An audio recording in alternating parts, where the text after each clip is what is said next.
नमस्कार, बहुत स्वागत है आप सभी का। मैं हूं आपके साथ नैना यादव, लेकर हाजिर हूं हमारा खास शो आक्रमण। बात मिडिल ईस्ट की, तनाव की। मिडिल ईस्ट में जंग की आग भले ही कुछ कम होती दिख रही हो, लेकिन राख के नीचे दहकती चिंगारी अभी भी बाकी है। शांति की कागजी बातें तो बहुत हो रही हैं, लेकिन जमीनी हकीकत तो कुछ और ही बयां करती है।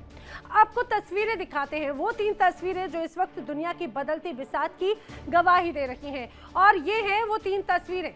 समझिए, पहली तस्वीर, ईरान ने कूटनीति का ऐसा मास्टर स्ट्रोक चला कि ट्रंप की सारी धौंस धरी की धरी रह गई।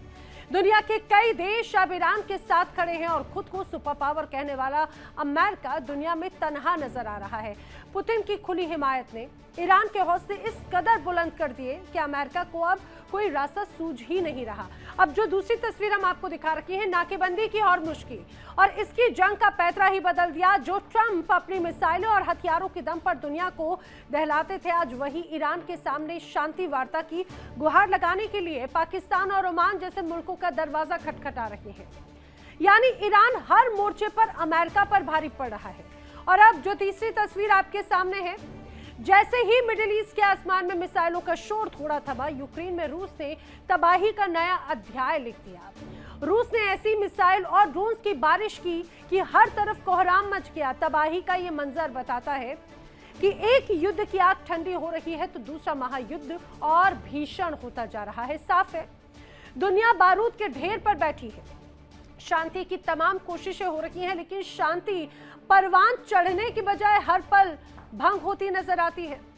दुनिया इस वक्त जिस दौराहे पर है, वहां पर एक गलत कदम तीसरे विश्व युद्ध की नींव रख सकता है। आइए करते हैं शुरुआत आक्रमण की। बताती हूं आपको आज की जो तमाम बड़ी खबरें हैं। शुरुआत करते हैं इस समय की बड़ी खबर के साथ में। वर्ल्ड ब्रेकिंग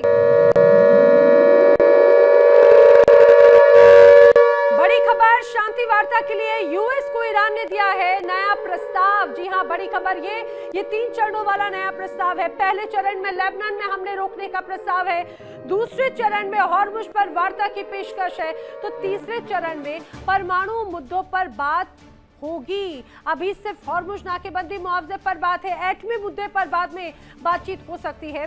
दरअसल ईरान ने एक बार फिर से कोशिश की कि शायद अभी भी हालात सुधर जाए, और यही वजह है कि ईरान ने पाकिस्तान के जरिए अमेरिका को मैसेज पहुंचवाया है।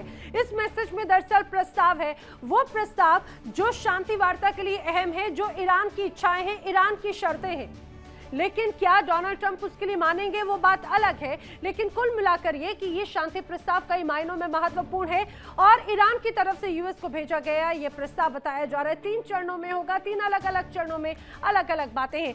चलिए आगे बढ़ेंगे, बात करेंगे अगली बड़ी वर्ल्ड ब्रेकिंग की। इस समय की बड़ी खबर, ईरान को लेकर ट्रंप की बैठक होने जा रही है। ट्रंप आज अहम बैठक करने वाले हैं। जी हां, ईरान को लेकर बड़ी बैठक है। ट्रंप आज सिचुएशन रूम में दरअसल बड़ी बैठक करने वाले हैं। जो जानकारी है, नेशनल सिक्योरिटी टीम के साथ में ये मीटिंग होगी। ईरान की नई शर्तों पर, कई महत्वपूर्ण मुद्दों पर डोनाल्ड ट्रंप चर्चा करेंगे। अब माना जा रहा है ईरान ने जिस तरह से प्रस्ताव दिया, नई शर्तें एक तरह से भेजी, उसके बाद में ये चर्चा की जा रही है कि नेशनल सिक्योरिटी टीम के साथ में डोनाल्ड ट्रंप बैठ सकते हैं और किन विषयों के साथ में शांति प्रस्ताव पर मोहर लग सकती है। ईरान की तरफ से जो शर्तें रखी गई हैं, अमेरिका उसके साथ में सहज है भी या नहीं, ये इस पर चर्चा की जाएगी। लेकिन आप समझिए, जिस तरह से युद्ध लंबा चला, अमेरिका और ईरान बात करना चाहते हैं, लेकिन अपनी अपनी शर्तों के साथ में, यानी शांति भी चाहिए अपनी जिद के साथ में। तो आखिर बात कैसे बनेगी, बड़ा सवाल तो ये है। अब समझिए कि ईरान की तरफ से नई शर्तों का पुलिंदा अमेरिका क्या, ईरान की नई शर्तें क्या हैं। हॉर्मुज़ स्ट्रेट से अमेरिका को अपनी नाकेबंदी बंद करना होगा, ये ईरान की शर्त है। सीज फायर का समय और बढ़ाया जाए, ये ईरान की शर्त है। ईरान की शर्त में परमाणु कार्यक्रम का जिक्र है। ईरान ने कहा है परमाणु कार्यक्रम पर चर्चा फिलहाल नहीं होगी, चर्चा होगी तो बाद में होगी। लेकिन अमेरिका का जवाब समझिए, परमाणु हथियार रोकने की गारंटी अगर नहीं होती तो किसी तरह की डील नहीं की जाएगी। ईरान के साथ ये स्पष्ट किया गया। नेशनल सिक्योरिटी टीम के साथ में ट्रंप बातचीत करेंगे, ये बात कही गई। वहीं सिचुएशन रूम की बैठक में ट्रंप फाइनल निर्णय लेंगे, ये स्पष्ट हो गया। लेकिन इन सारी परिस्थितियों के बीच में अहम बात क्या है? पाकिस्तान ने ईरान की जो तमाम शर्तें हैं वो एक तरह से अमेरिका को बता दी है। अमेरिकी शर्तों पर ईरानी सरकार में मतभेद नजर आता है। अब अमेरिकी शर्त को लेकर ईरानी नेताओं में भी मतभेद साफ तौर से नजर आ रहा है और यही वजह है कि जिस तरीके से अमेरिकी शर्त है उसको लेकर अलग अलग बातें इस दौरान कही जा रही हैं। अमेरिका को लगा था कि वो ईरान को घुटनों पर ले आएगा, लेकिन तेहरान ने तो वो चाल चली कि वॉशिंगटन में बैठे रणनीतिकारों के पसीने छूट गए। ईरान ने अमेरिका के सामने शांति का जो 3 सूत्री फॉर्मूला रखा, उसने दुनिया की सबसे बड़ी महाशक्ति के अहंकार पर करारा तमाचा जड़ दिया है। हॉर्मुज स्ट्रेट, जो दुनिया की तेल की धड़कन है, उसे खोलने के लिए ईरान तो तैयार है, लेकिन शर्त ऐसी कि अमेरिका को अब या तो हाँ या तो ना में से कुछ एक चुनना होगा। क्या ट्रंप ईरान को झुका पाएंगे या फिर ईरान का ये so called peace plan America के सुपर पावर होने के गुमान को चकनाचूर कर देगा?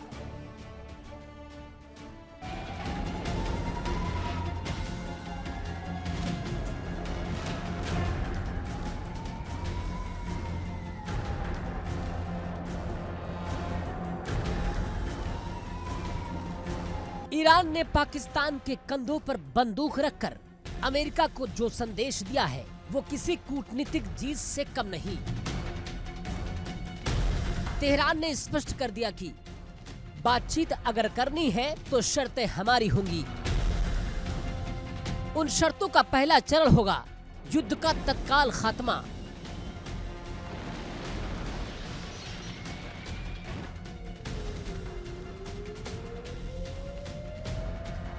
और लेबनान, ईरान पर किसी भी हमले की गारंटी देनी होगी।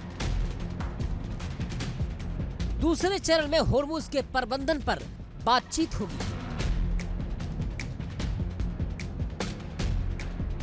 और तीसरे चरण में परमाणु मसलों पर चर्चा होगी।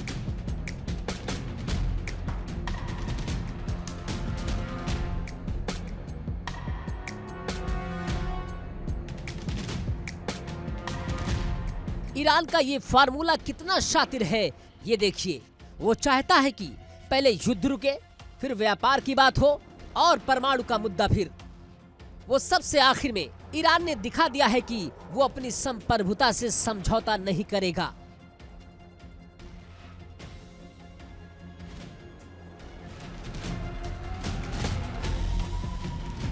वो एक जिम्मेदार देश की तरह शांति चाहता है, लेकिन अमेरिका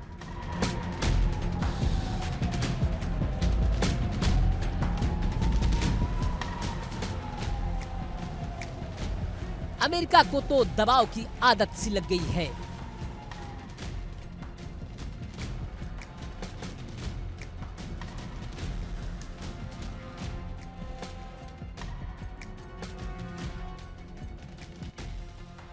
अब जरा अमेरिका का दोहरा चेहरा देखिए। व्हाइट हाउस की प्रवक्ता कहती है कि अमेरिका मीडिया के जरिए बात नहीं करेगा। क्यों? क्या इसलिए कि आपके पास ईरान के तर्कों का कोई जवाब नहीं है? अमेरिका को डर इस बात का है कि अगर उसने नाकाबंदी हटाई तो ईरान पर उसका दबाव खत्म हो जाएगा। यानी अमेरिका शांति नहीं चाहता, वो वर्चस्व चाहता है। ट्रंप बार बार होर्मुज पर नाकाबंदी की धमकी देते हैं, कह रहे हैं कि ईरान का तेल सिस्टम तबाह कर देंगे। ये दादागिरी कब तक चलेगी?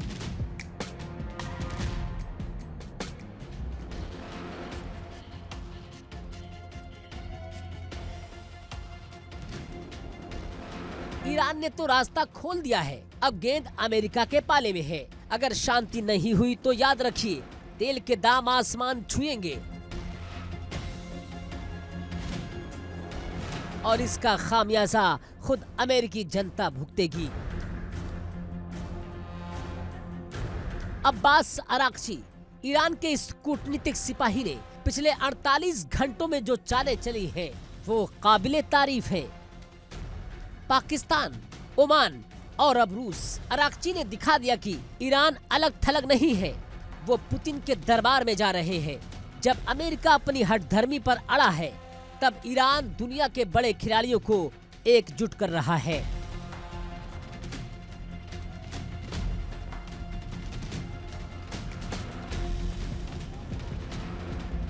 युद्ध के 2 महीने हो चुके हैं, हजारों जानें जा चुकी है। ईरान का प्रस्ताव पीस के लिए एक आखिरी मौका साबित हो सकता है।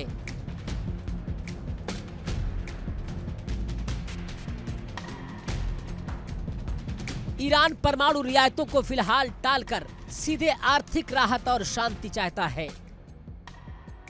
यह उसकी परिपक्वता है, लेकिन वाशिंगटन के गलियारों में अभी भी युद्ध का शोर है। अमेरिका अगर अब भी नहीं संभला तो याद रखिए, होर्मुज का ये ताला अगर नहीं खुला तो पूरी दुनिया की अर्थव्यवस्था एक बड़े मंदी के दौर में चली जाएगी। ईरान ने अपना रुख साफ कर दिया है। गेंद अब ट्रंप के पाले में है। ईरान शांति के लिए तैयार है, लेकिन घुटने टेकने के लिए नहीं। अगर अमेरिका ने अपनी दादागिरी छोड़ी तो होर्मुज का रास्ता खुल जाएगा और दुनिया को राहत मिलेगी।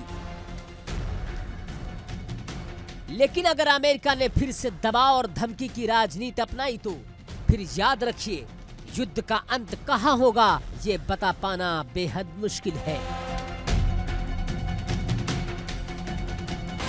Bureau report, India daily.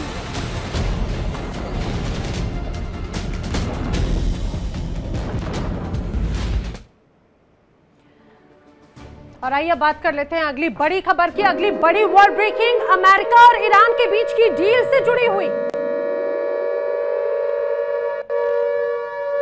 तो बड़ी खबर, अमेरिका के साथ डील पर ईरान का बड़ा बयान सामने आया है। जी हां, अमेरिका को ईरान की शर्तें माननी ही पड़ेंगी। ईरान का ये रुख बिल्कुल क्लियर कट स्पष्ट है। ट्रंप के पास में अब दूसरा कोई विकल्प नहीं है। ईरान की तरफ से बात दोहराई गई है। ईरान ने जिस तरह से अपनी तमाम शर्तों का पुलिंदा अमेरिका के लिए दिया है, तो उससे ये तो स्पष्ट हो जाता है कि ईरान का रुख बिल्कुल क्लियर है। अब ईरान कह रहा है कि अब अमेरिका को ईरान की शर्तें माननी पड़ेंगी। वो शर्तें जो अब्बास अराक्ची के माध्यम से एक तरह से पाकिस्तान को दी गई और पाकिस्तान के माध्यम से पहुंची है डोनाल्ड ट्रंप तक। अब अमेरिका मानेगा या नहीं मानेगा ये नहीं कहा जा सकता, लेकिन अमेरिका को ईरान की शर्तें माननी पड़ेंगी, ईरान कह रहा है। ईरान कहता है कि अब और कोई विकल्प डोनाल्ड ट्रंप के पास में बचा ही नहीं है। आखिर क्या होगा ये देखने वाली बात है। चलिए बढ़ेंगे आगे, बात करेंगे अगली बड़ी खबर की। इस समय की एक और बड़ी वर्ल्ड ब्रेकिंग, हॉर्मुज को लेकर इस समय की बड़ी खबर। हॉर्मुज को लेकर ट्रंप का बहुत बड़ा बयान सामने आया है। जी हां, ईरान के तेल निर्यात पर रोक की रणनीति तैयार की जा रही है। हॉर्मुज पर नाकेबंदी अमेरिका जारी रखने वाला है। आपको बता दें, हॉर्मुज स्ट्रेट को कंट्रोल करने की कवायद है। ईरान अपने दावे ठोकता है, अमेरिका की अपनी लगातार कोशिशें हैं। अब हॉर्मुज को लेकर डोनाल्ड ट्रंप लगातार बड़ी तैयारी कर रहे हैं। डोनाल्ड ट्रंप ने हॉर्मुज को लेकर बड़ा बयान ये दे दिया कि हॉर्मुज पर अमेरिका की नाकेबंदी जारी रहेगी। ईरान के तेल निर्यात पर रोक की रणनीति है, लेकिन ईरान इस बात से बिल्कुल खुश नहीं है। ईरान ने सबसे पहले कहा कि जब तक हॉर्मुज से नाकेबंदी नहीं हटेगी कोई बातचीत नहीं होगी। आइए आपको बताते हैं हॉर्मुज पर रणनीति क्या है, डोनाल्ड ट्रंप क्या चाहते हैं, हॉर्मुज को कंट्रोल करने के लिए क्या प्लान कर रहे हैं। हॉर्मुज पर टक्कर लगातार बरकरार है। हॉर्मुज पर नाकेबंदी लगातार अमेरिका की तरफ से जारी रहेगी, ये स्पष्ट कहा जा चुका है। डील होने तक हॉर्मुज की नाकेबंदी पर अड़ा हुआ है अमेरिका, लेकिन इसकी वजह से ईरान को बहुत नुकसान होगा। दरअसल अमेरिका यही चाहता है। जानकारी ये है कि हर दिन $400 मिलियन का नुकसान ईरान को होगा इस नाकेबंदी के साथ में। अब डोनाल्ड ट्रंप को इस नाकेबंदी से उम्मीद ये है कि जिस तरह से यहाँ नाकेबंदी है, अमेरिका ईरान पर दबाव बनाएगा, दबाव में अमेरिकी शर्तें ईरान मानने को मजबूर हो जाएगा, ये सोच रहे हैं डोनाल्ड ट्रंप। इतना ही नहीं, यूरेनियम पर भी ईरान सरेंडर कर सकता है और इसी वजह से हॉर्मुज स्ट्रेट को अपने कंट्रोल में करने के लिए, ईरान को अपने कंट्रोल में करने के लिए हॉर्मुज स्ट्रेट पर नाकेबंदी बरकरार रख रहे हैं डोनाल्ड ट्रंप। जंग का 59वां दिन और अमेरिका ईरान के बीच का पारा अब उबाल पर है। डोनाल्ड ट्रंप ने धमकी दी 3 दिन में तेल पाइपलाइन उड़ा देंगे, तो तेहरान ने ऐसा जवाब दिया कि वॉशिंगटन से लेकर खाड़ी देशों तक खलबली मच गई। ईरान के उपराष्ट्रपति इस्माइल सघाब इस्फानी ने डोनाल्ड ट्रंप को आईना दिखा दिया, कहा हमारा गणित आपसे अलग है, एक के बदले 4। ईरान ने साफ कर दिया कि अगर उनके एक तेल कुएं को खरोंच भी आई तो खाड़ी के समर्थक देशों के 4 ठिकानों को राख कर दिया जाएगा। सऊदी अरब हो, यूएई हो या फिर बहरीन, ईरान की इस वार्निंग ने पूरे मिडिल ईस्ट को दहला कर रख दिया है। क्या ट्रंप की धमकी ईरान के हौसले के सामने पिघल गई? क्या ईरान अब जंग का नया पैमाना सेट कर रहा है?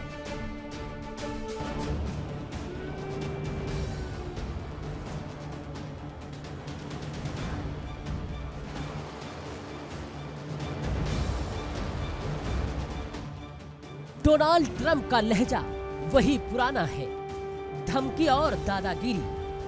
उन्होंने दावा किया था कि अगर ईरान तेल नहीं बेच पाया तो मशीनें खराब हो जाएंगी, पाइपलाइनें बर्बाद हो जाएंगी। यानी परोक्ष रूप से अमेरिका ईरान की अर्थव्यवस्था की रीढ़ तोड़ने की धमकी दे रहा था।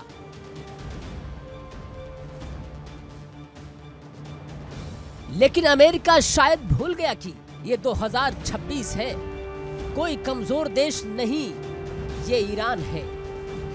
ईरान के उपराष्ट्रपति ने सोशल मीडिया पर जो गणित पोस्ट किया, उसने ट्रंप के 3 दिन वाले दावे को खोखला साबित कर दिया।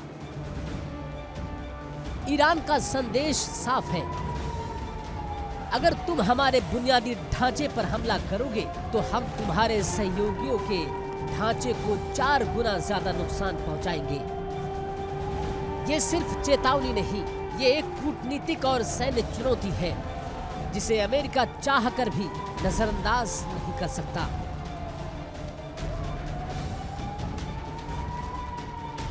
इस चेतावनी ने खाड़ी देशों की नींद उड़ा दी है। सऊदी अरब, संयुक्त अरब अमीरात और बहरीन, ये सब जानते हैं कि अगर अमेरिका और ईरान की सीधी भिड़ंत हुई तो सबसे पहले आग उनके आंगन में ही लगेगी। ईरान ने सीधे तौर पर उन देशों को निशाने पर लिया जो अमेरिका के हमसफर बने हुए हैं।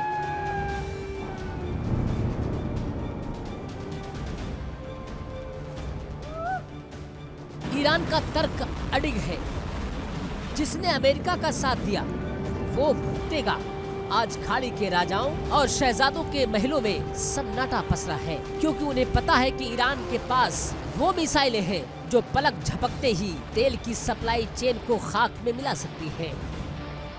ईरान का रुख साफ है, हमें छेड़ोगे तो हम छोड़ेंगे नहीं।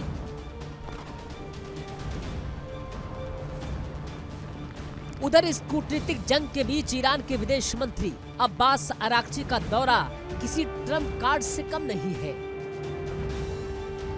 इस्लामाबाद और मस्कत की दौड़ लगाने के बाद अराक्ची अब मॉस्को में है। क्यों? क्योंकि ईरान जानता है कि अमेरिका के खिलाफ अकेले नहीं लड़ना है। रूस के साथ उनकी रणनीतिक साझेदारी अमेरिका के लिए सबसे बड़ा सिरदर्द है।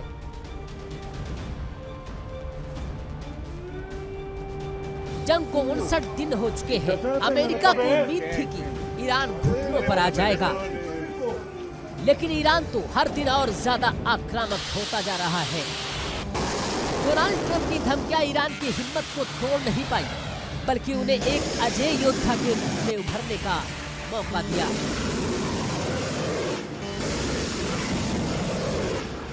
ईरान कोई खाली धमकी नहीं है। अगर जंग और आगे बढ़ी तो ये सिर्फ तेल के कुओं तक महदूद नहीं रहेगी, बल्कि पूरे मिडिल ईस्ट की इकोनॉमी को दशकों पीछे धकेल देगी। ईरान ने अपनी शर्तों पर गेम खेलना शुरू कर दिया है और अमेरिका के लिए पीछे हटना भी मुश्किल है और आगे बढ़ना भी विनाशकारी।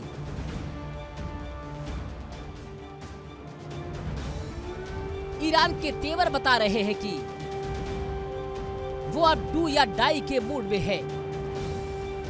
ट्रंप ने तेल की पाइपलाइनें उड़ाने की धमकी दी थी, लेकिन ईरान ने उस धमकी को पूरे खाड़ी क्षेत्र की सुरक्षा का मुद्दा बना दिया।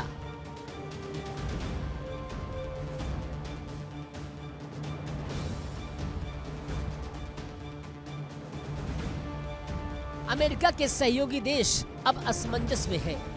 ट्रंप का साथ दे या ईरान की इस 4 गुना वाली चेतावनी को गंभीरता से ले।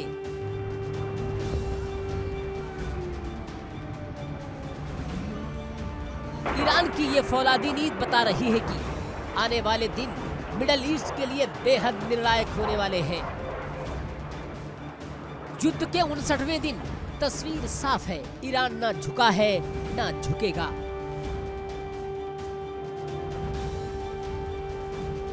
Bureau report, India daily.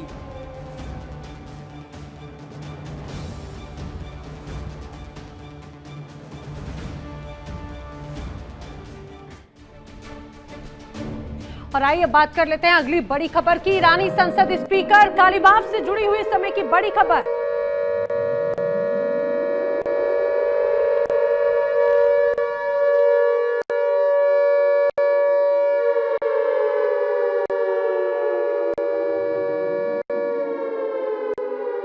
बड़ी खबर, ईरानी संसद स्पीकर गालिबाफ की तरफ से वार्निंग है। अमेरिका के सारे विकल्प अब खत्म हो चुके हैं। ईरान के पास हॉर्मुज़ समेत कई दांव अभी भी बाकी हैं। देखिए, ईरान लगातार दबाव बनाने की कोशिश कर रहा है अमेरिका पर। अमेरिका में आज बड़ी बैठक है, लेकिन उसके पहले तमाम तरह से दबाव बनाकर ईरान ये स्पष्ट करना चाहता है कि अभी भी हॉर्मुज़ की चाबी ईरान के पास है। ईरान के पास हॉर्मुज़ समेत कई दांव बाकी हैं।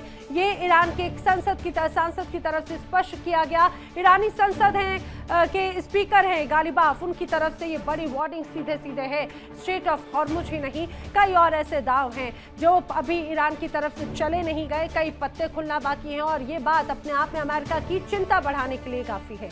चलिए बढ़ेंगे आगे, बात करते हैं अगली बड़ी वॉर ब्रेकिंग की समय की बड़ी खबर। ईरान के विदेश मंत्री अब्बास अरागची से जुड़ी हुई। अब्बास अरागची पुतिन से मिलने के लिए पहुंचे रशिया। इस्लामाबाद के बाद में रूस में मौजूद अब्बास अरागची, बहुत महत्वपूर्ण मीटिंग माना जा रहा है सेंट पीटर्सबर्ग में। पुतिन से अब्बास की मुलाकात, दरअसल उसकी तस्वीरें भी सामने आ रही हैं। मस्कत से दोबारा इस्लामाबाद भी गए थे अब्बास अरागची। बताया जा रहा है कि 3 दिन में ये इस्लामाबाद, ओमान और रूस का दौरा है, 3 दिन का अब्बास अरागची का। और ये दौरा कई मायनों में महत्वपूर्ण है। मिडिल ईस्ट में जो तनाव है, इस पूरे मिडिल ईस्ट में लगातार ईरान और अमेरिका के बीच का तनाव चरम पर है। अब जिस तरह से हालात है उससे ये तो स्पष्ट हो जाता है कि स्थिति फिलहाल कंट्रोल होती नजर नहीं आती, लेकिन रूस जाकर उनका मुलाकात करना, पुतिन के साथ में उनका सपोर्ट लेना, इस पूरे युद्ध में ईरान को लगातार रशिया का सपोर्ट मिलता रहा है। लेकिन क्या शांति वार्ता में रशिया की बड़ी भूमिका नजर आएगी, ये देखने वाली बात है। आगे बढ़ेंगे, मिडिल ईस्ट की बात की जाए तो मिडिल ईस्ट में बारूदी ढेर पर बैठे ईरान ने अब अपनी बिसात बदल दी। अमेरिका से आर पार की लड़ाई, पाकिस्तान में शांति की नाकामी और अब मॉस्को में पुतिन के दरबार में ईरान का नया दांव। ईरान के विदेश मंत्री अब्बास अरागची की मॉस्को में मौजूदगी, क्या पुतिन, ईरान और अमेरिका के बीच में सुलह करा पाएंगे या फिर ये रूस और ईरान की नई एक्सिस का ऐलान है? क्या ईरान अमेरिका को ये मैसेज दे रहा है कि उसके पास अब रूस नाम की एक बड़ी ढाल है? दिखाते हैं आपको रिपोर्ट, ईरान का नया चक्रव्यूह, ट्रंप से रार और पुतिन से उम्मीद।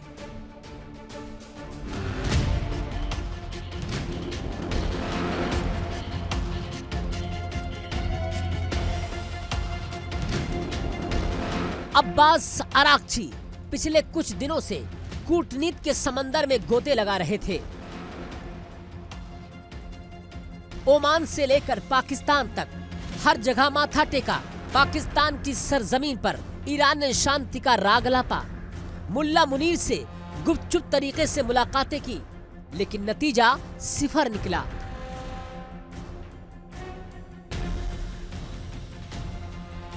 इस्लामाबाद की टेबल पर जो शांति की उम्मीदें जगी थी, वो चंद घंटों में ही दम तोड़ गई।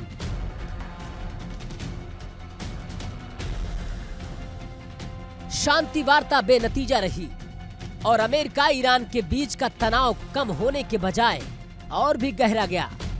पाकिस्तान में जब ईरान का पीस प्लान फेल हो गया तो अरागची ने सीधा रास्ता पकड़ा मॉस्को का।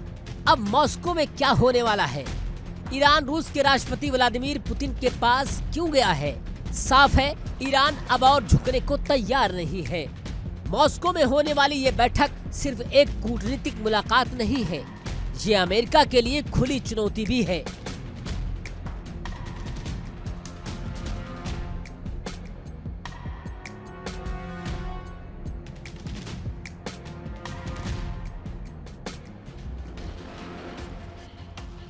ईरान अब दुनिया को दिखाना चाहता है कि वो अकेला नहीं है।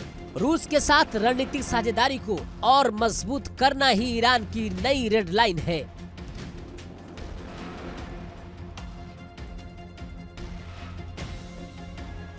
अरागची पुतिन के सामने उस चुनौती को रखेंगे जो होर्मुज स्ट्रेट में अमेरिका की नौसेना के साथ पैदा हो गई।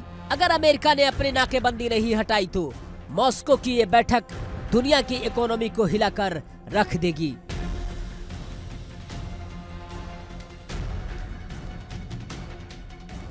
ये होर्मुज स्ट्रेट दुनिया का वो गला है जहां से दुनिया का सबसे ज्यादा तेल गुजरता है। पिछले 3 महीने से यहाँ जो आग सुलग रही है वो अब भड़कने के कगार पर है।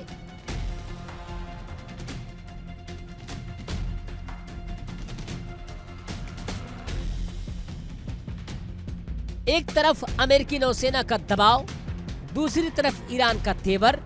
अमेरिका कह रहा है दबाव डालो, रूस कह रहा है अमेरिका को रवैया बदलना होगा।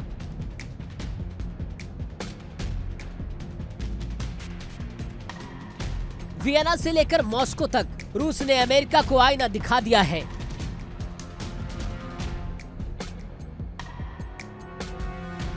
मिखाइल उलियानोव के बयान से साफ है कि रूस अब खुलकर ईरान के साथ खड़ा है और डटा रहेगा। ये जो त्रिकोण बन रहा है ईरान, रूस, अमेरिका, ये भविष्य के किसी बड़े युद्ध की पटकथा है।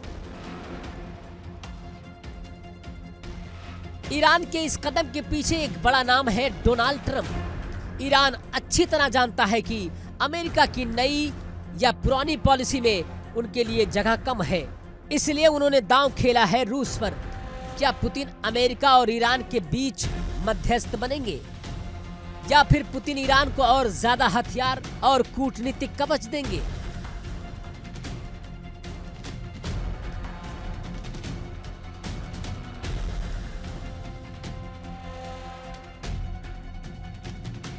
अब्बास अरागची का ये दौरा तय करेगा कि आने वाले दिनों में मध्य पूर्व में शांति होगी या फिर एक नई जंग छिड़ेगी।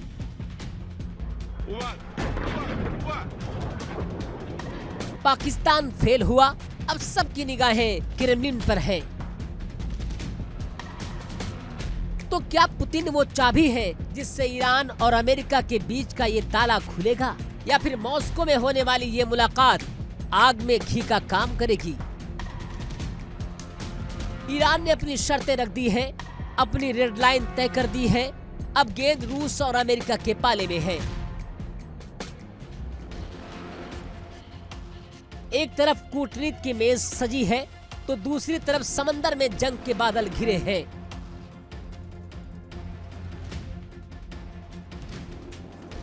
ईरान का ये कदम क्या वाकई अमेरिका पर दबाव बना पाएगा?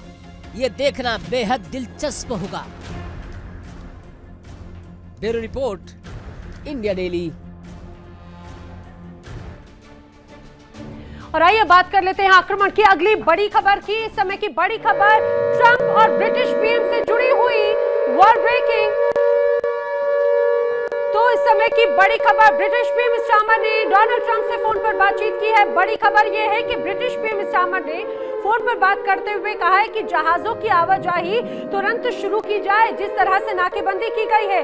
अब ब्रिटिश पीएम ने क्लियर किया कि इस अमेरिकी नाकेबंदी की वजह से वैश्विक अर्थव्यवस्था को भारी नुकसान पहुंच रहा है और अमेरिका को इसे समझना चाहिए। लेकिन क्या डोनाल्ड ट्रंप ने ये बात समझी? जवाब है नहीं, क्योंकि डोनाल्ड ट्रंप अपनी जिद पे अड़े हुए हैं। दरअसल वो पहले ही ब्रिटिश पीएम स्टार्मर से नाराज हैं, क्योंकि जिस तरह से मिडिल ईस्ट में पूरी जंग थी, डोनाल्ड ट्रंप ने कई देशों से आगे आने का आह्वान किया, लेकिन ब्रिटेन की तरफ से क्लियर कट इनकार किया जा चुका था। ब्रिटिश पीएम स्टार्मर ने क्लियर कट इस युद्ध में हस्तक्षेप से इनकार कर दिया। लेकिन अब जब डोनाल्ड ट्रंप से फोन पर बातचीत करते हुए उन्होंने कहा कि नाकेबंदी हटानी चाहिए, जहाजों की आवाजाही तुरंत शुरू हो, क्योंकि इससे वैश्विक अर्थव्यवस्था को गंभीर नुकसान हो रहा है। लेकिन क्या डोनाल्ड ट्रंप इस बात को समझ पाए, ये कहा नहीं जा सकता, क्योंकि वो अपनी जिद पर अड़े हुए हैं। क्या अमेरिका का सबसे बड़ा सुपर पावर होने का दावा मात्र दिखावा भर है? क्या डोनाल्ड ट्रंप का प्रशासन अपनी ही जनता से झूठ बोल रहा है? मिडिल ईस्ट के रण में जो हुआ वो अमेरिका के सैन्य इतिहास का सबसे बड़ा शर्मनाक सच हो सकता है। 65 साल पुराने ईरान के बूढ़े शेर यानी F-5 फाइटर जेट ने अमेरिकी हवाई सुरक्षा को ऐसे चकमा दिया कि पेंटागन की नींव हिल गई। ट्रंप दावा करते रहे कि ईरान खत्म हो चुका है और उनके पास सब कुछ है, लेकिन हकीकत कुछ और है। आइए हम आपको एक रिपोर्ट दिखाते हैं। उस रिपोर्ट में खुलासा करेंगे उस सफेद झूठ का जिसे छिपाने के लिए अमेरिका आज भी एड़ी चोटी का जोर लगा रहा है। क्या वाकई में अमेरिका के 13 सैनिक मारे गए और 400 घायल हुए? क्या वाकई में $5 अरब का नुकसान हुआ? देखिए रिपोर्ट।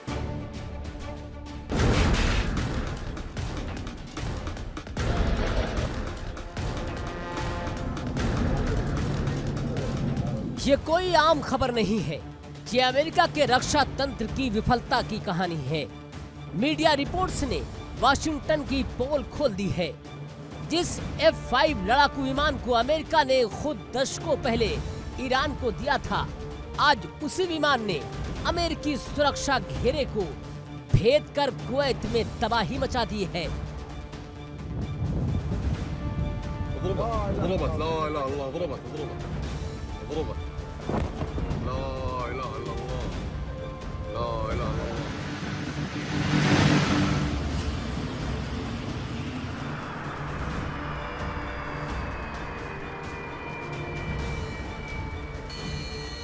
सवालों के घेरे में अमेरिका की वो अजेय डिफेंस सिस्टम है जिस पर दुनिया को नाज था। कई सालों में ये पहली बार हुआ है कि किसी दुश्मन के फिक्स्ड विंग विमान ने अमेरिकी अड्डे को निशाना बनाया और अमेरिका को खबर तक नहीं हुई। ईरान ने दिखा दिया कि तकनीक पुरानी हो सकती है, लेकिन इरादे अगर मजबूत हो तो सुपर पावर का गुरूर भी खाक में मिलाया जा सकता है।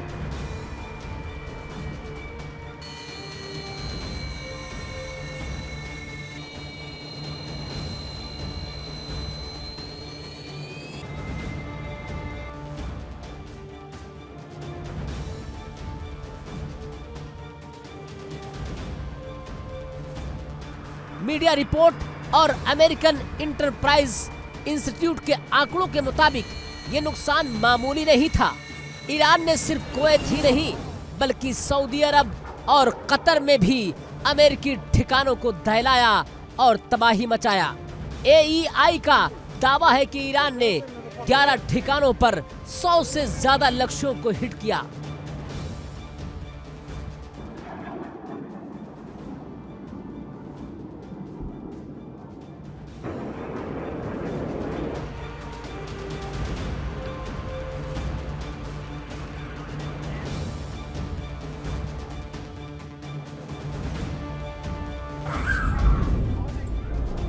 वो आंकड़े जो ट्रंप प्रशासन को चुभ रहे हैं, उसमें $5 अरब से ज्यादा की संपत्ति स्वाहा हो गई। 13 अमेरिकी सैनिकों की मौत की पुष्टि हुई। 400 से ज्यादा सैनिक अस्पताल में भर्ती हुए। पेंटागन ने इन आंकड़ों पर चुप्पी साध रखी है। ट्रंप बार बार कह रहे हैं कि ईरान पूरी तरह तबाह हो चुका है, लेकिन ये आंकड़े बताते हैं कि तबाही असल में अमेरिका के खेमे में मची है।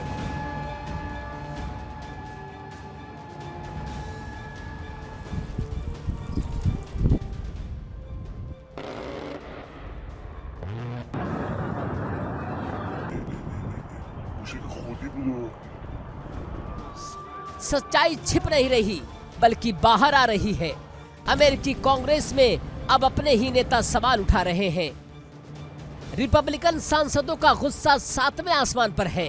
उनका कहना है कि हम हफ्तों से सच जानना चाह रहे हैं, लेकिन हमें कोई ठोस जानकारी नहीं दी जा रही।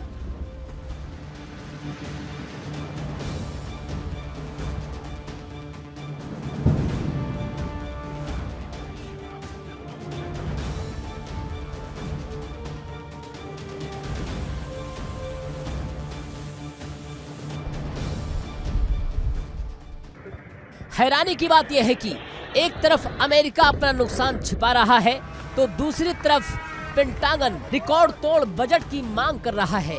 सवाल यह है कि अगर ईरान तबाह हो चुका है तो फिर इतना विशाल बजट किसके लिए? क्या ये पैसा अपनी हार को छिपाने के लिए खर्च किया जा रहा है? यही वो अनसुलझे सवाल है जो ट्रंप की शांति वार्ता की पोल खोल रहे हैं।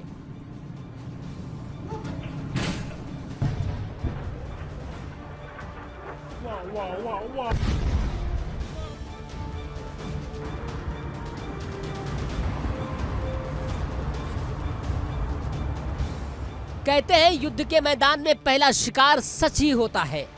ट्रंप प्रशासन ने अपनी साख बचाने के लिए भले ही जनता को अंधेरे में रखा हो, लेकिन ईरान का ये F5 दांव लंबे समय तक अमेरिका को परेशान करता रहेगा।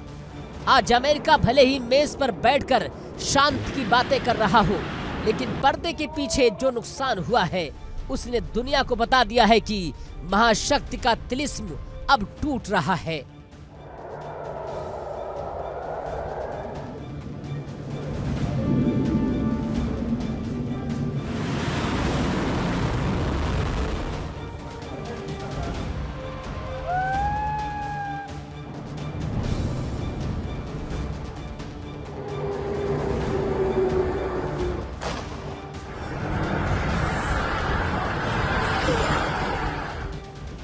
Bureau report, India daily.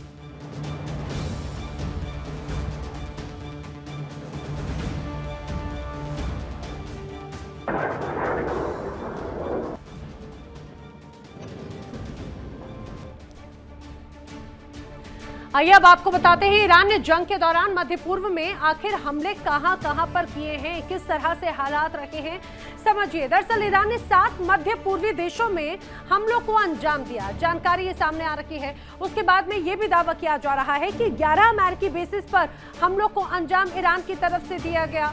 100 से ज्यादा ठिकानों पर हमले किए गए। इतना ही नहीं, बहरीन में अमेरिकी नौसेना का नर्व सेंटर भी पूरी तरह से तबाह हो गया। कुवैत में अली अल सलेम एयरबेस पर हमले हुए थे। कुवैत में कैंप आरिफ जान कैंप बुहरिंग पर भी बड़े हमले हुए और कुवैत में शुएबा पोर्ट और कैंप बुहरिंग पर भी जमकर बमबारी हुई। इतना ही नहीं, दावा यह किया जा रहा है कि यूएई के अल धफ्रा एयरबेस और अल रुवाइस मिलिट्री बेस पर भी अटैक हुए। कतर में अल उदीद एयरबेस पर भी बड़े हमले किए गए। वहीं इराक के एरबिल मिलिट्री बेस को निशाना बनाया गया तो सऊदी अरब में प्रिंस सुल्तान एयरबेस पर भी अटैक किया गया। जॉर्डन के मुफाक सॉल्टी एयरबेस को भी निशाना बनाए जाने की खबर है। इतना ही नहीं, बताया जा रहा है कि ईरान लगातार अमेरिका को इस पूरे युद्ध में बड़ी चुनौतियां देता रहा। अब बताया यह भी गया कि इस पूरे युद्ध में यूएस की सैन्य संपत्ति को जमकर नुकसान पहुंचा है। इस युद्ध में जिस रूप में ईरान को बड़ा नुकसान पहुंचाया गया, उससे भी ज्यादा कहीं ना कहीं अमेरिका के पास में खोने के लिए बहुत कुछ था। तकरीबन 40 दिनों तक जो विध्वंसक जंग चली, उस विध्वंसक जंग में ईरान ने अमेरिका की सैन्य संपत्ति को भारी नुकसान पहुंचाया और उसके सहयोगी देशों पर करारा हमला बोला गया, जिससे सहयोगी देश आज भी डरे हुए हैं। आपको बताते हैं कैसे। दरअसल बहरीन की अगर बात की जाए तो बहरीन में नेवी के मुख्यालय की मुख्य इमारत तबाह हो गई। अब बाकी के जो हिस्से हैं उन्हें गंभीर नुकसान पहुंचा है। सैटेलाइट कम्युनिकेशन इंफ्रास्ट्रक्चर पूरी तरह से बर्बाद हो गया। वहीं कतर में अल उदीद एयरबेस का रनवे नष्ट हो गया तो कुवैत अली सलेम एयरबेस भी पूरी तरह से तबाह हो गया। वहीं सैटेलाइट कम्युनिकेशन इंफ्रास्ट्रक्चर भी ध्वस्त हो गया तो हमले में बड़े वेयरहाउस भी नष्ट हो गए। कई विमान हैंगर जहां पर विमान रखे जाते हैं यूएई में तबाह हो गए। यूएई में कम से कम 2 एयर डिफेंस सिस्टम, दर्जनों विमान तबाह हुए हैं। हाई एंड रडार सिस्टम भी क्षतिग्रस्त हुए हैं। यूएई के अल धफ्रा बेस पर ईंधन भंडारण पर अटैक हुआ है तो मेडिकल क्लिनिक और सैनिकों के बैरक पर भी हमले होने की खबर है। इराक में एरबिल में गोला बारूद के गोदाम को भारी नुकसान पहुंचा है। समझिए, सिर्फ सैन्य संपत्तियों का ही नुकसान नहीं, बल्कि एनबीसी न्यूज के अनुसार अमेरिका ने मारे गए सैनिकों की संख्या को लेकर भी बहुत बड़ा झूठ बोला। उसने असली आंकड़े लोगों से छिपाए। पेंटागन ने जो आंकड़े दिए उससे कहीं ज्यादा अमेरिकी सैनिक मारे गए और वो घायल हो गए। रिपोर्ट्स के अनुसार व्हाइट हाउस ने निजी सैटेलाइट कंपनियों से कहा है कि वो उस इलाके में मौजूद अमेरिकी ठिकानों की तस्वीरें पब्लिश ना करें जिन पर ईरान ने हमला किया था। यानी अमेरिका अपने सैन्य ठिकानों पर हुए हमलों की तस्वीरें बाहर आने देना ही नहीं चाहता। अब चलिए आगे बढ़ते हैं। इस समय की बड़ी खबर की बात की जाए, इस समय की बड़ी वॉर ब्रेकिंग, ईरान के समर्थन में खुलकर उतर चुका है रूस।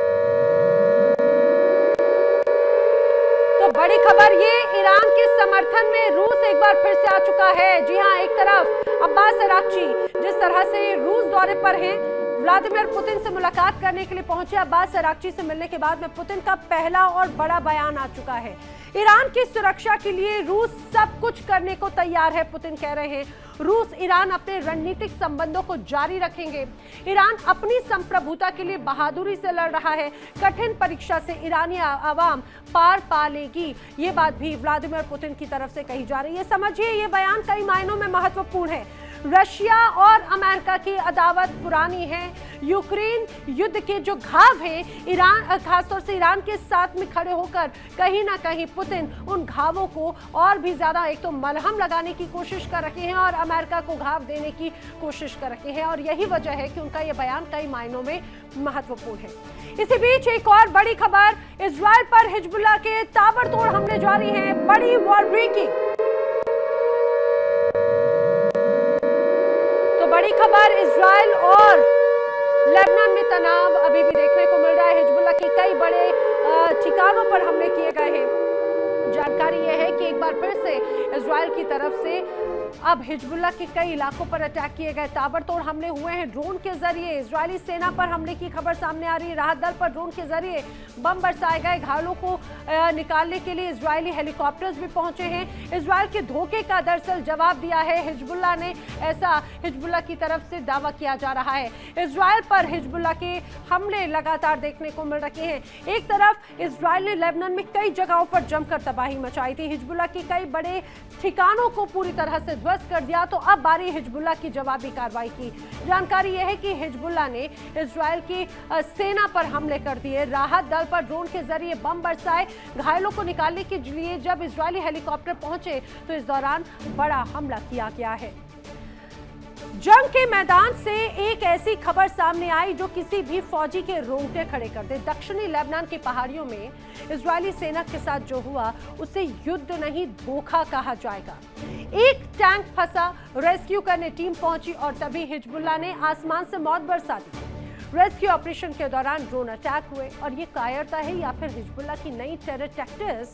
इजरायली सेना का हेलीकॉप्टर ऊपर मंडरा रहा था और नीचे धमाकों से जमीन कांप रही थी। एक सैनिक शहीद हुआ, कई घायल हो गए। लेबनान की धरती पर आखिर ये चल क्या रहा है?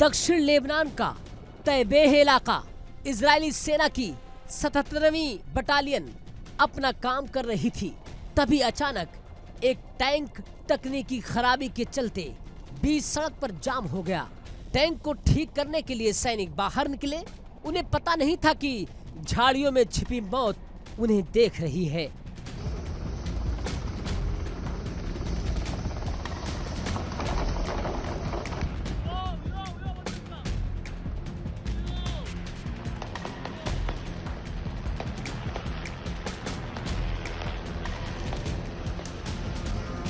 हिजबुल्लाह ने इसी पल का इंतजार किया था।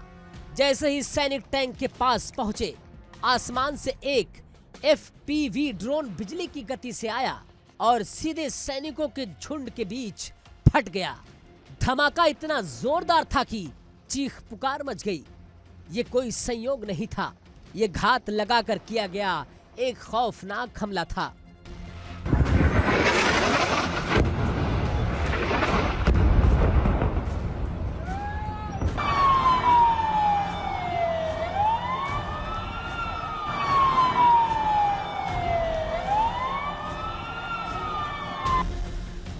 हमला हुआ तो इजरायली वायुसेना ने तत्काल अपने जाबाजों को निकालने के लिए हेलीकॉप्टर भेजा। रेस्क्यू ऑपरेशन शुरू हुआ। जख्मी सैनिकों को ले जाने की तैयारी चल रही थी, लेकिन हिजबुल्लाह की साजिश अभी खत्म नहीं हुई थी। रेस्क्यू के दौरान फिर एक ड्रोन दागा गया। इजरायली सैनिकों ने एक ड्रोन को तो हवा में ही उड़ा दिया।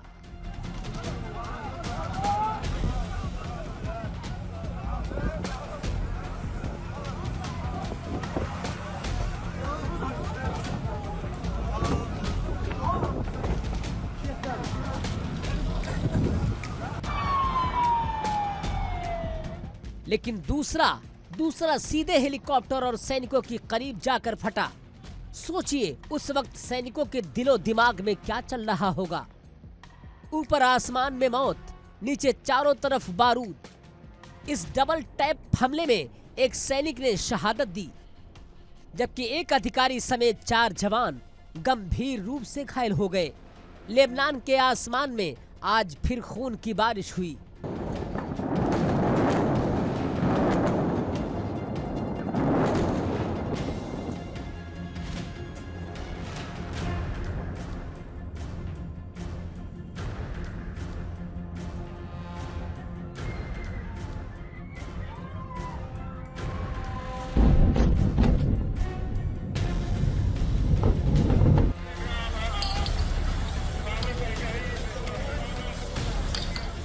सवाल यह है कि हिजबुल्लाह के पास इतने सटीक मारक क्षमता आई कहां से?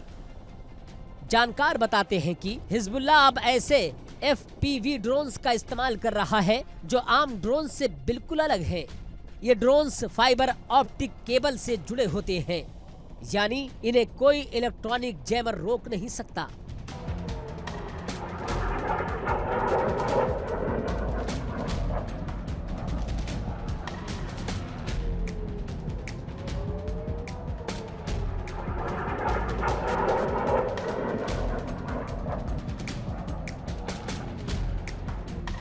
रडार इन्हें पकड़ नहीं पाता, जैमिंग इनका कुछ बिगाड़ नहीं सकती। ये सीधे ऑपरेटर के कंट्रोल में होते हैं, जो इन्हें एक सुई की नोक की तरह दुश्मन के दिल में उतार देता है।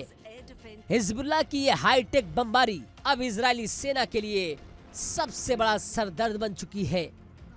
ये तकनीक न सिर्फ जानलेवा है, बल्कि जंग के नियमों को भी बदल रही है।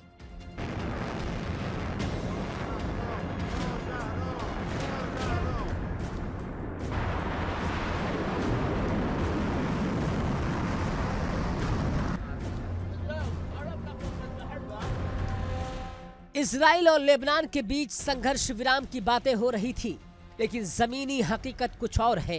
हिजबुल्लाह ने इस हमले की जिम्मेदारी ली और इसे युद्ध विराम उल्लंघन का जवाब बताया। लेकिन क्या ये जवाब है या फिर जंग को और लंबा खींचने की एक कोशिश है? तैबे के उस मोड़ पर जो हुआ वो इस युद्ध की क्रूरता का नया अध्याय है।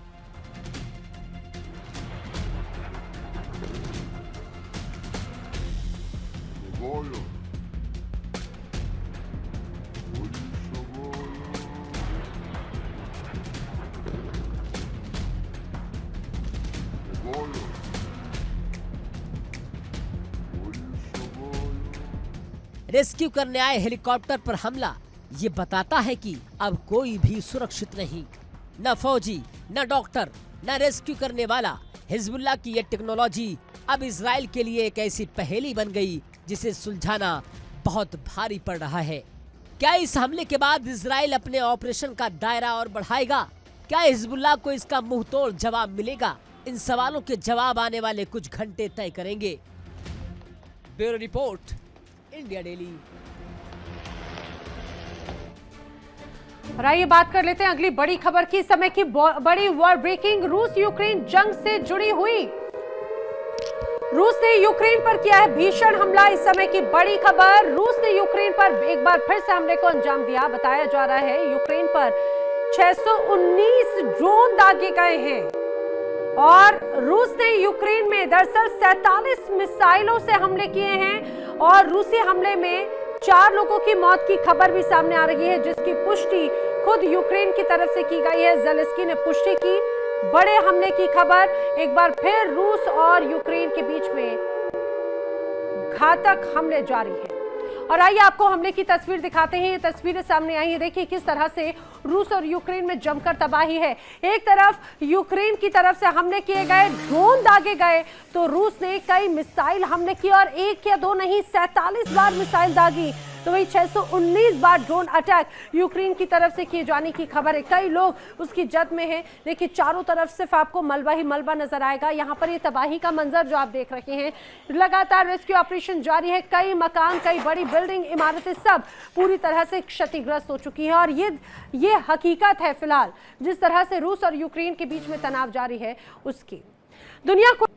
दुनिया को लगा था कि मिडिल ईस्ट में तनाव कम हो रहा है तो शायद जंग की आग ठंडी पड़ जाएगी, लेकिन नहीं। जैसे ही मिडिल ईस्ट का आसमान शांत हुआ, यूक्रेन का आसमान आग उगलने लगा है। रूस ने जो प्रहार किया उसकी गूंज पूरी दुनिया ने सुनी। 20 घंटे, 619 ड्रोन और 47 मिसाइलें। ये कोई मामूली अटैक नहीं था, ये यूक्रेन को मिटा देने की एक सोची समझी साजिश है। निप्रो से लेकर खार्किव तक हर तरफ मौत का तांडव है। बच्चे बिलख रहे हैं, इमारतें शमशान बन चुकी हैं। क्या पुतिन ने यूक्रेन को हमेशा के लिए तबाह करने की कसम खाई?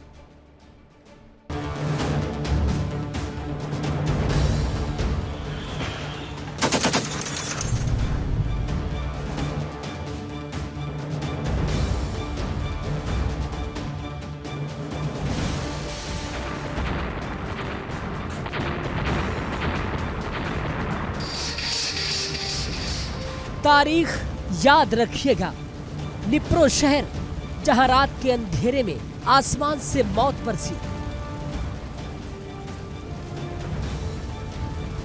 पहली मिसाइल गिरी तो एक बहुमंजिला इमारत मलबे के ढेर में बदल गई।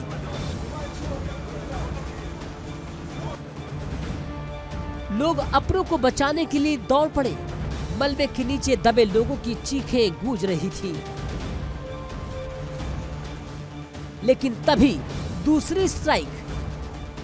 रूस ने उसी जगह दोबारा हमला किया जहां बचाव कर्मी काम कर रहे थे। इसे जंगी भाषा में कहते हैं डबल टैप, यानी जख्म भरने से पहले ही दोबारा प्रहार करना। निप्रो में 8 लोगों की मौत हो चुकी है। 49 लोग अस्पताल में जिंदगी और मौत के बीच झूल रहे हैं। मासूम बच्चों का खून बह रहा है और ज़ेलेंस्की सत्ता के गलियारों में मदद की गुहार लगा रहे हैं। 619 ड्रोन, आप कल्पना कीजिए यूक्रेन के आसमान में क्या मंजर रहा होगा। ये संख्या साबित करती है कि रूस अब कोई कसर नहीं छोड़ना चाहता। सिर्फ निप्रो ही नहीं, चेर्निहिव, खार्किव, जापोरिजिया और डोनेस्क, यूक्रेन का हर कोना आज थर्रा रहा है। खार्किव में 1 साल की बच्ची का घायल होना रूस की क्रूरता का सबूत है। रूसी मिसाइलें यूक्रेन के ऊर्जा संयंत्रों को निशाना बना रही है।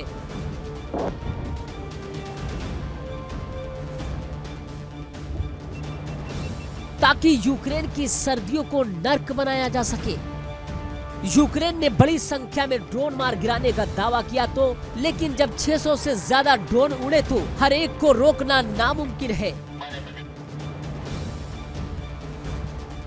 ये युद्ध अब सप्लाई चेन और बुनियादी ढांचे की लड़ाई बन चुका है। लेकिन याद रखिए, ज़ेलेंस्की का यूक्रेन अब सिर्फ प्रहार सहने वाला देश नहीं रहा, जवाब भी उतना ही घातक है। रूस के अंदरूनी इलाकों में धमाके हो रहे हैं। येकातेरिनबर्ग, बेलगोरोद और क्रीमिया, यूक्रेन ने सीधे पुतिन के घर में घुसकर हमला किया है। बेलगोरोद में एक महिला की मौत की खबर है, जो साबित करती है कि ये आग अब सीमाएं लांघ चुकी है। इतना ही नहीं, नेटो देश रोमानिया के घर में भी मलबे गिरे हैं। क्या नेटो अब चुप रहेगा? अगर जंग का मलबा नेटो की सीमा में गिरा तो ये छोटी लड़ाई नहीं, ये तीसरे विश्व युद्ध की आहट होगी। आखिर सवाल यह है कि युद्ध इतना तेज क्यों हो गया? जवाब है आर्थिक प्रतिबंध और रणनीतिक थकान। यूरोपीय संघ ने रूस पर नई पाबंदियां लगाई तो पुतिन ने यूक्रेन के एयर डिफेंस को ही तोड़कर जवाब दे दिया।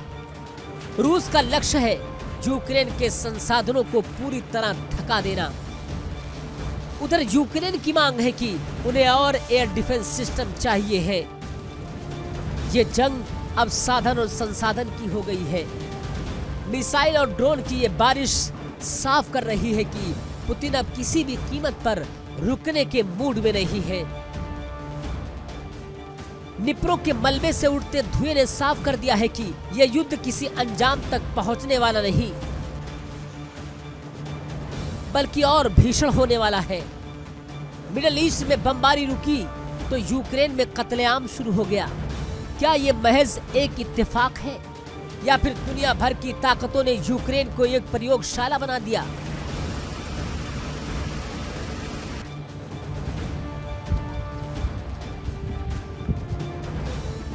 यूक्रेन की ये तबाही आखिर कहां जाकर रुकेगी, इसका जवाब आज किसी के पास नहीं है।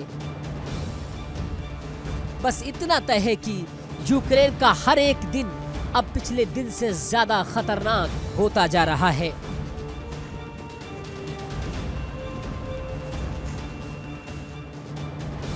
Bureau report, India daily.